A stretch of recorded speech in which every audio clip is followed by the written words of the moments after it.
Fala, meu jovem, professor André Penaforte aqui, e hoje nós vamos falar sobre a vitamina B1, a tiamina. Dá uma olhada aqui, na última aula finalizamos a nossa apresentação, a nossa introdução sobre as vitaminas, as 8 vitaminas que constituem o complexo B.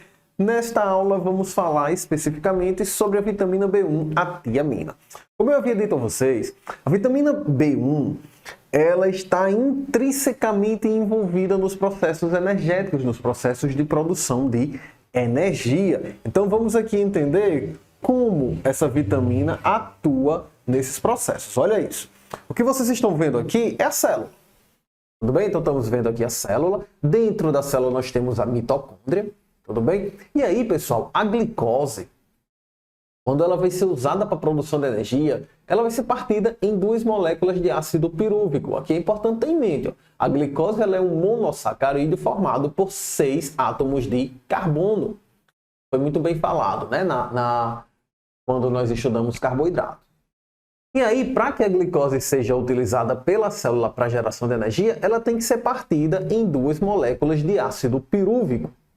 Então, o que vocês estão vendo aqui é exatamente isso. As 2 moléculas de ácido pirúvico. Está aqui, ó, 3 carbonos juntas formam os 6 carbonos da glicose. E aí, uma vez que a glicose foi partida em ácido pirúvico, esse ácido pirúvico ele vai entrar na mitocôndria. Porque lá na mitocôndria, o ácido pirúvico será utilizado para a produção de energia. Só que para ser utilizado na produção de energia, ele precisa perder um carbono, sofrer um processo de descarboxilação, e ser ligado à coenzima A para formar a molécula acetil. Acetil são esses 2 átomos de carbono, né? E coenzima A, então acetil-CoA. E pessoal, quem atua como cofator da enzima que realiza essa descarboxilação é a vitamina B1. Então, se não tiver vitamina B1, nós não teremos a descarboxilação do ácido pirúvico para que ocorra a formação do acetil-CoA. Então é exatamente aí que vai entrar a vitamina B1 no que se refere aos processos de produção de energia. Ele entra como cofator para que ocorra para a realização da descarboxilação do ácido pirúvico, formando o acetil-CoA. Tudo bem?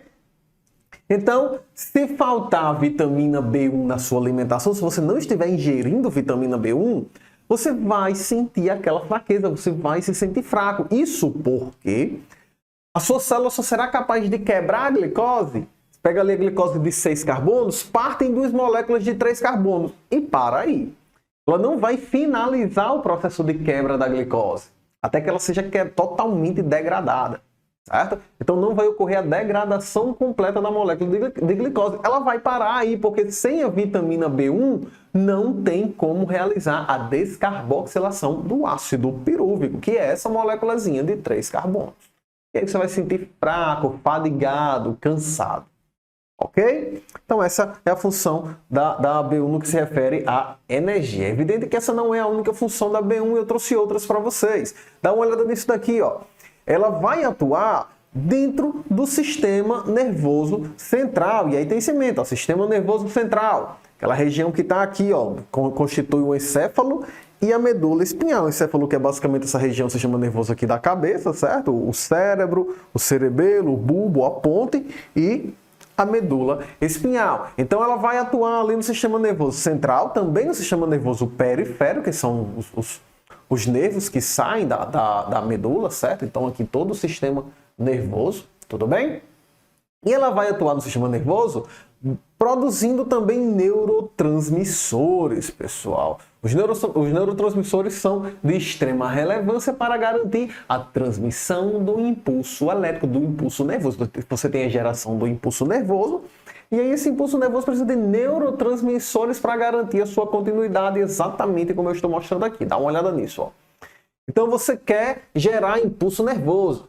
Os neurônios, eles se comunicam. Então aqui você tem o neurônio, corpo celular, dendrito, axônio. E aí o axônio de um neurônio se liga, né, faz uma conexão com o dendrito do outro neurônio, certo?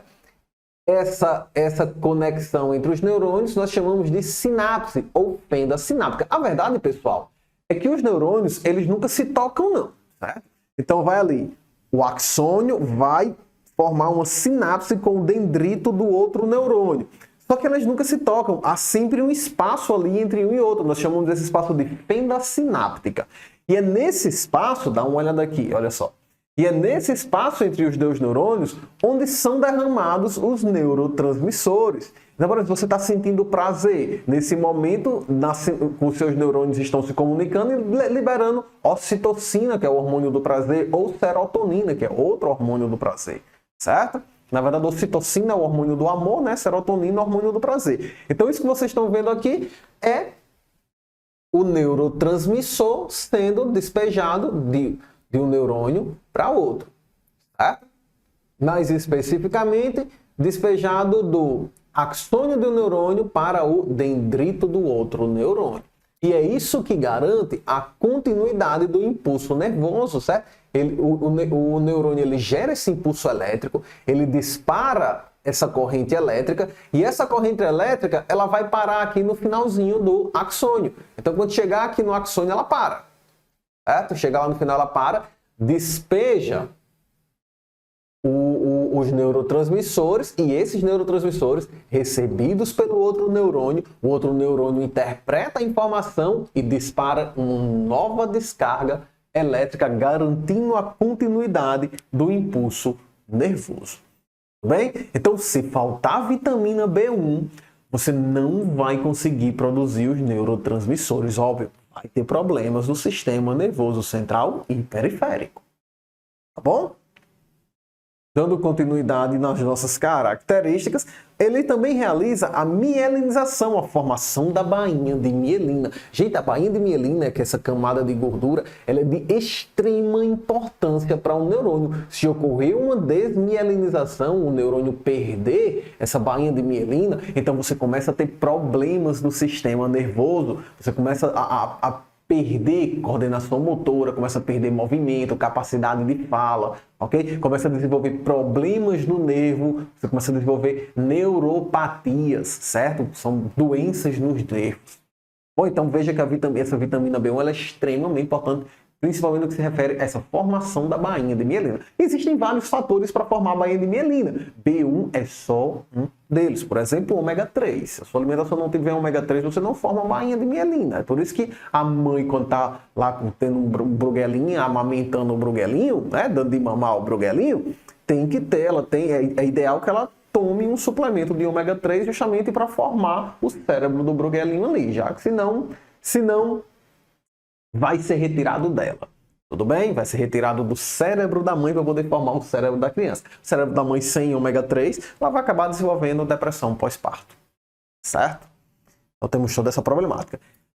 Beleza, professor. Mas fontes da vitamina B1, né? Para que eu não acabe tendo problemas aí. Então vamos dar uma olhada. E as fontes da vitamina B1. Gente, olha o que eu disse a vocês. Eu já falei a vocês no que se refere a vitaminas várias vezes. Cara, come aí 6 ovos todo dia, você terá todas as vitaminas que você precisa. Então não tem para onde correr. Pode olhar, ovos vão aparecer em praticamente todos os ovos. O ovo ele contém todas as vitaminas menos a C. Só não tem vitamina C. Essas vitaminas está tudo nele. Se você comer pelo menos 6 ovos por dia, você tem todas as vitaminas que você precisa. Nem que sejam os requisitos mínimos, mas você terá. O suficiente para não adoecer, você terá. O ovo bem preparado, eu até expliquei lá na vitamina A, quando falamos da vitamina A, eu disse como preparar o ovo para garantir que todas as vitaminas vão ficar intocáveis.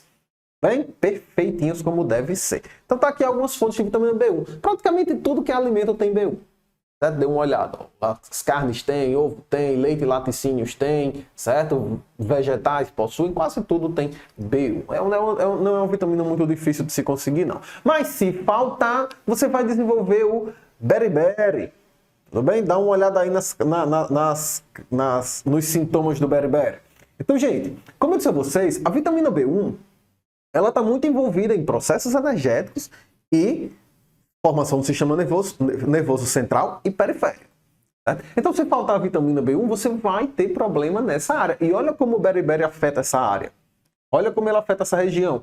Por exemplo, olha só, você pode ter fadiga, claro, falta de energia, já que ele está envolvido em processos energéticos. Você pode desenvolver depressão, problemas de memória, certo? Disfunções cerebrais e desordens do sistema nervoso central. Isso daí é o que nós chamamos do beriberi seco. o dry beriberi, certo? O dry beriberi ou beriberi seco, ele afeta exatamente o sistema nervoso central. E aí você começa a ter problemas de memória, a memória de curto prazo principalmente, certo? Você começa a esquecer as coisas. Só toma cuidado, muitas vezes eu falo desse problema de memória de curto prazo, aí o aluno, valeu minha Nossa Senhora, professor, hoje eu levantei para ir na cozinha pegar alguma coisa na geladeira, quando eu cheguei lá eu não lembrava mais do que era que eu tinha ido pegar. Tô com beriberi, tô lascado. Tá não, relaxa. Isso aí esse probleminha afeta todo mundo. A gente às vezes levanta ali, vai para a geladeira pensando em outra coisa. Você estava, sei lá, estava conversando com um colega no WhatsApp, você vai pensando na conversa, chega lá, não lembra mais nem o que foi buscar. Isso é comum, relaxa, tenha calma. Agora, se esse problema é constante e acontece o tempo todo, aí você tem que se preocupar mesmo. Tá ficando demente. Brincadeiras à parte, certo? Aí, né, o beriberi, então, ele gera esse tipo de problema, essa perda de memória, principalmente na memória de curto prazo.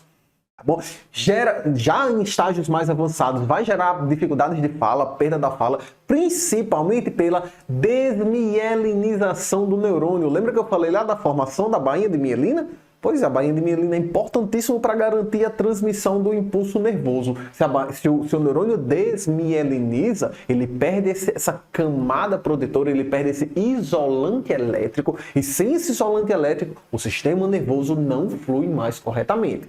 Resultado? Esses problemas que eu estou falando para vocês, certo? Disfunção de movimentos, não consegue mais se mover, depressão, certo? Perda da fala, perda da capacidade de organizar a fala. Então acaba desenvolvendo todos esses problemas. Certo? Esse é o beriberi seco. Temos o wet beriberi. Eu nem sei se posso chamar esse beriberi úmido. Verdade seja dito, eu acabo estudando em inglês e às vezes me confundo em português. Mas se não me falha a memória, é o beriberi úmido. Certo? O beriberi molhado, alguma coisa assim. Aí esse ele já vai afetar mais o sistema cardiovascular. Certo? E aí isso acaba acumulando líquidos, acumulando edemas, certo? Pelo seu corpo. Então fica aquelas regiões, por exemplo, as pernas, os pés ficam inchados, muito inchados, daquele ponto em que você chega lá, toca o dedo, né? Você vem, empurra o dedo aqui, quando você tira o dedo, já voltou ao normal. Só que quando você tem com o beriberi úmido, você aperta o dedo e tira o dedo e aqui o buraco do dedo fica. Isso é uma demonstração de que você pode sim estar com beriberi. É claro que isso não acontece simples e unicamente com beriberi também não, né? Se você tiver com elefantite, isso também acontece, certo? Então tem várias outras coisas, mas é um indicativo, né? Do beriberi úmido. Tudo bem? Então, vamos voltar para o slide. Ok, pessoal? E com isso, nós, na verdade, finalizamos a vitamina B1, a tiamina. Até a nossa próxima aula, onde vamos falar da vitamina B2 e B3. Valeu, até lá!